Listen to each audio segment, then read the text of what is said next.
जय श्री महाकाल दोस्तों, motivational channel में आप सभी का स्वागत है।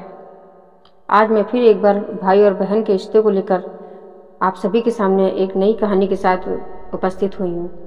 छोटे से गांव में रहने वाली सीमा के जीवन का हर एक पल संघर्ष का था। माँ बाप बहुत पहले एक सड़क हादसे में गुजर गए थे। तब सीमा सिर्फ 10 साल की थी और उसका एक छोटा भाई राजू महज 3 साल का था। उस उम्र में जब बच्चे स्कूल में मैदान में खेलते हैं, सीमा ने चूल्हे की आग से दोस्ती कर ली। वो दूसरे के घर बर्तन मांजती, झाड़ू लगाती और एक वक्त की रोटी के लिए मेहनत करती। उसके पास सपने थे, लेकिन वक्त ने उसे इतना मजबूर बना दिया था कि उसने अपने सपनों को एक चुप कोने में छोड़ दिया। सिर्फ एक मकसद के लिए, राजू को बड़ा आदमी बनाना है।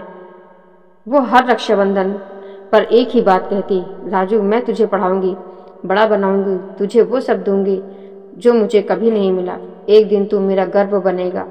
राजू बड़ा हुआ, स्कूल में होशियार था।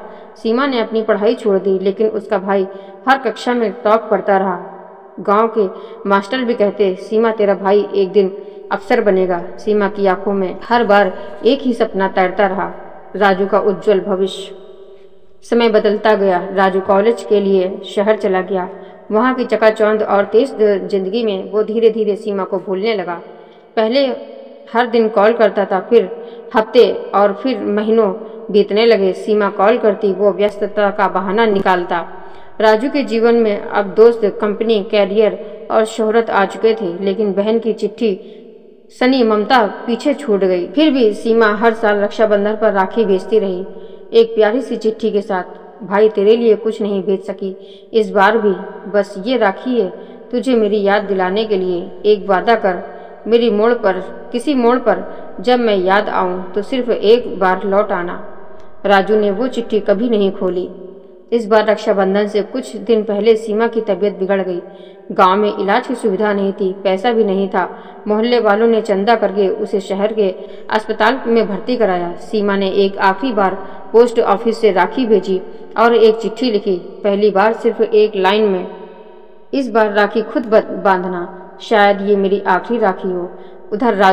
उधर शहर में राजू को राखी और चिट्ठी दोनों मिली।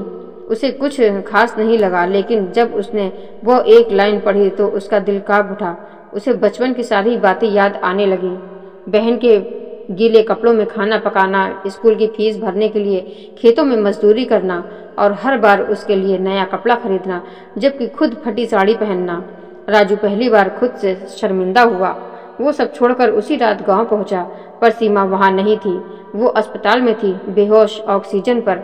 राजू दौड़कर पहुंचा, बहन का हाथ थामा और फूट फूट कर रोने लगा। दीदी माफ़ कर दो, मैंने बहुत देर कर दी। तुमने जो कुछ भी किया वो मैं कभी नहीं चुका सकता। अब तुम्हें कभी अकेला नहीं छोड़ूंगा। सीमा की आंखों में से एक आंसू बहा। उसने बहुत धीमी आवाज में कहा, राजू तू आ गया ना, अब मुझे कोई नहीं चाहिए। राखी का वादा पूरा हो गया। सीमा कई हफ्तों तक अस्पताल में रही, लेकिन इस बार राजू ने सब कुछ छोड़कर उसकी देखभाल की। उसने नौकरी भी बदली और माँ बाप का पुराना घर ठीक करवाया।